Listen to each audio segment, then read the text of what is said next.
The Indian Mutiny. Nature of the revolt. The Indian Mutiny, also known as the Sepoy Mutiny, was a period of uprising and rebellion in the northern and central India against the British rule in 1857 to 1858. It is also known as the Sepoy Rebellion, the Great Mutiny, and the Revolt of 1857 or the First War of Indian Independence. Indian writers often describe it as an uprising or sometimes a war of independence.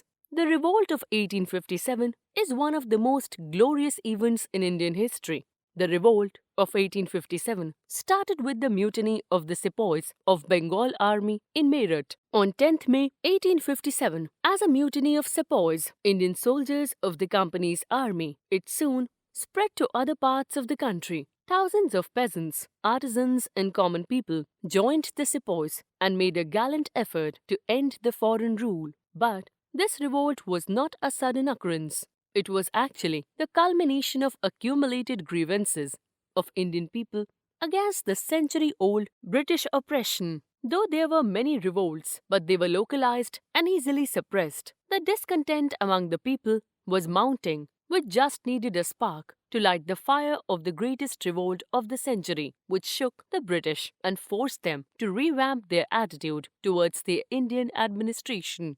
Causes of the revolt. The Revolt of 1857 is the first Indian revolt for independence against the British government. The main causes of the revolt were the so-called unjust, exploitative, and oppressive policies of the British government at that time. It shook the very foundations of the British rule in India. The causes of the revolt are political causes. Lord Dalhousie caused widespread resentment among the Indian rulers and their subjects by aggressively expanding his territories, states, and annexing native Indian states. He annexed states of Satara, Nagpur, and Jhansi by applying the doctrine of lapse. Nana Sahib was denied a pension after his father's death. He was the son of Peshwa Baji Rao II. Bahadur Shah's successor was denied the right to live at the Red Fort. Lord Dalhousie annexed Awadh, accusing the government of maladministration and shocking the Nawab, who was a faithful ally, and the people of India. The British did not obey the treaties sometimes, and these were broken according to the need of the British and the Nawabs at that time. They could not trust any treaty at all. Economic causes. The policy of economic exploitation by the British and widespread destruction of the traditional economic structure caused widespread resentment among Indian society. The zamindari system was introduced by the British, and the peasants were exploited by them. They were often tortured or jailed when the peasants failed to pay the taxes. The landlords also were insecure, as their jagirs, lands, were confiscated when the taxes did not match the assigned goals.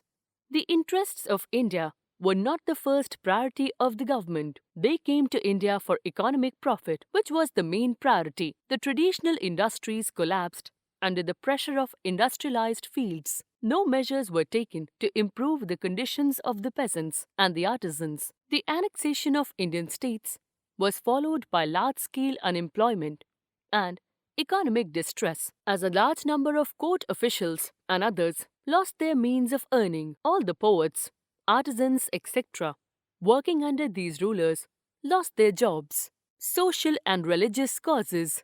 Under the early British rule, there was a general feeling that the religion and society of India were in danger of being destroyed by Western influence. Introduction to Western education, legislation for abolishing sati, permitting widow remarriage, and missionary activities to spread Christianity came in quick succession and unsettled the minds of Indian Orthodox sections.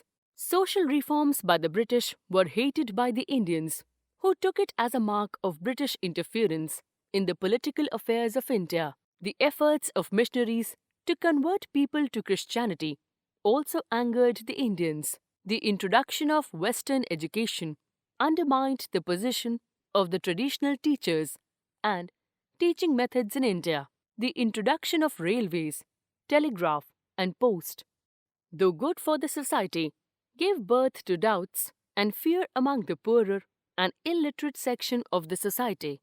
The British judicial system introduced the principle of equality which undermined the presence of caste system in India. The British looked down upon Indians and followed a policy of racial discrimination and separated themselves as superiors from the Indian society. Lord Wellesley described Indians as vulgar, ignorant, rude, familiar, and stupid. The religious sentiments were aroused when the British imposed taxes on the lands belonging to temples and mosques. Military causes. The sepoys had helped the British to establish their empire in India, but were not awarded or promoted at all. On the contrary, they were treated with contempt. There was discrimination between the Indian and the British soldiers. An Indian soldier got much less salary as compared to a Western soldier. The senior British officers did not pay any respect to the Indian soldiers at all.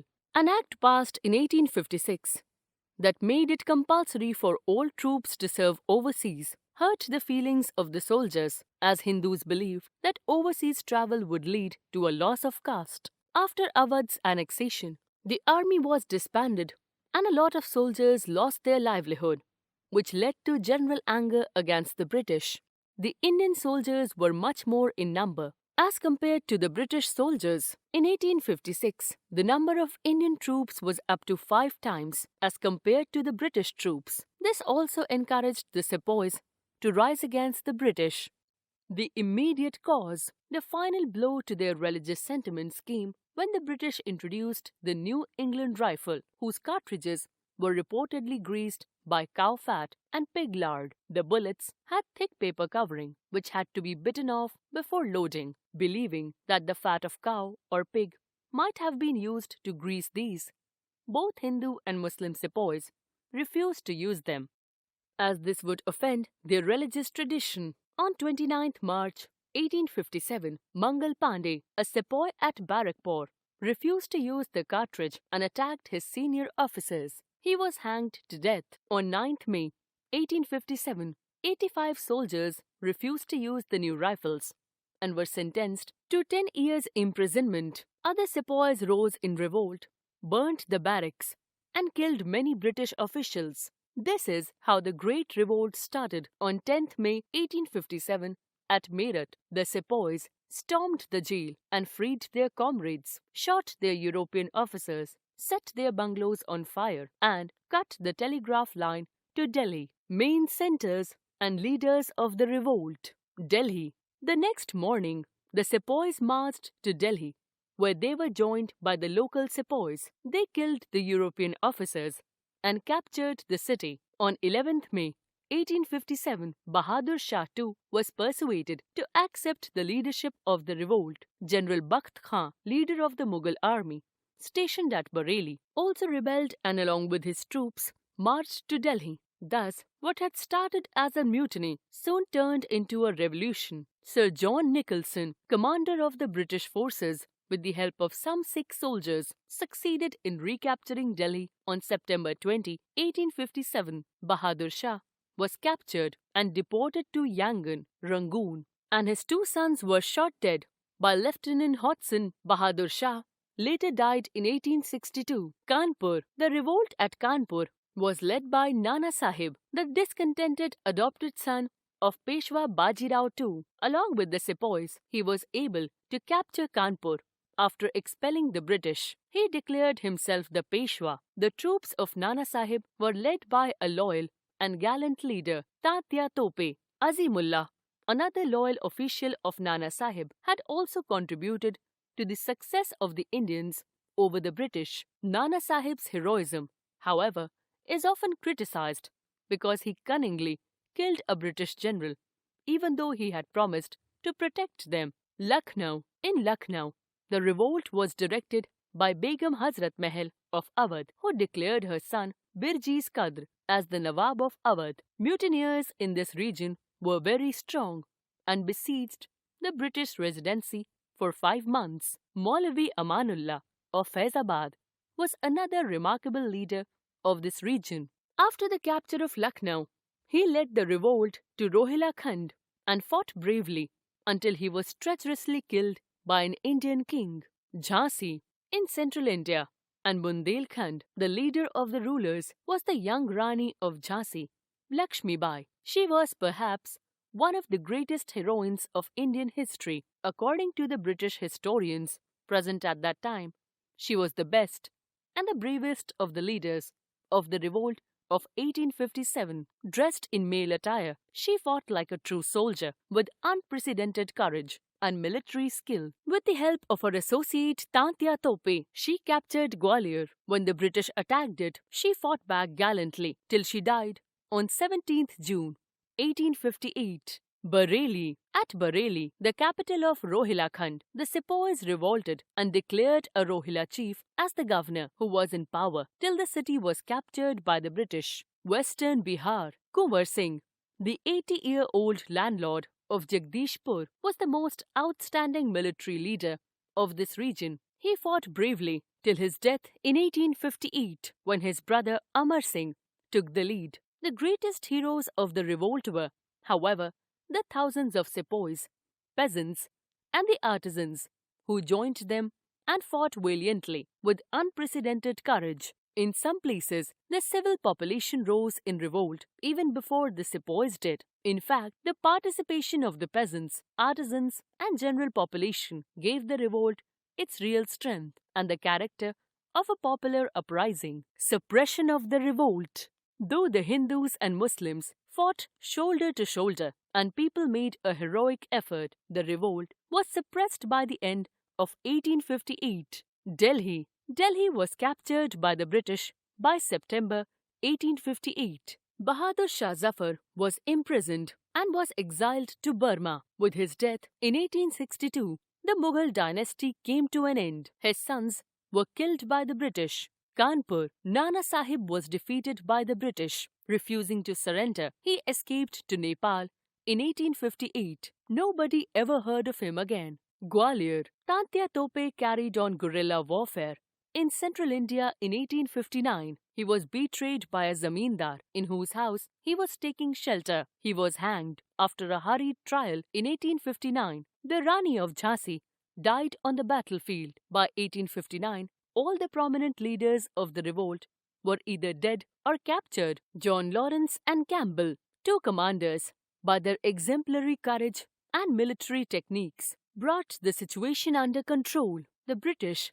now took stern steps to punish the rebels. The excesses committed on the British in Kanpur and other places were still fresh in their memory. Having power in their hands, they now resorted to inhuman treatment of the rebels and executed many of them. Hundreds lost their lives. Even the common people were not spared. Villages after villages were burned and people were mercilessly punished. The causes for the failure of the revolt are: better war plan of the East India Company is one of the major causes for the failure of 1857 revolt. East India Company possessed a well-trained and well-equipped army which was much better than the Indian strength. Lack of proper leadership quality in the Indian sepoys. A portion of the Indians, mainly zamindars and other higher communities, supported the East India Company. Many Indian rulers were selfish and scared of the British power. They did not join the revolt.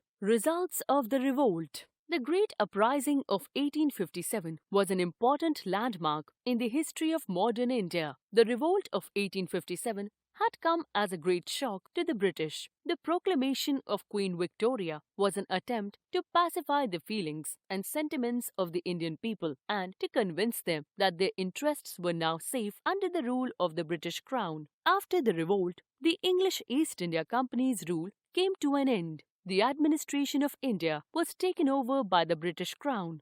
By a special act, both the Board of Directors and the Board of Control were abolished. In their place, the office of the Secretary of State for Indian was created. He was assisted by an Indian Council of 15 members. The Indian Army was thoroughly reorganized. The policy of ruthless conquests in India was given up. The British realized the mistake of antagonizing the rulers of the Indian states. End of East India Company's rule. With the suppression of the revolt in 1858, a new phase appeared in the history of the British rule in India. There were important changes in the British policy towards India. There were administrative changes also. Act of 1858 and Queen Victoria's proclamation. In August 1858, the British Parliament passed an act. It put an end to the rule of the East India Company. The British Crown took over the administration. The Governor General of India, also called Viceroy, became the representative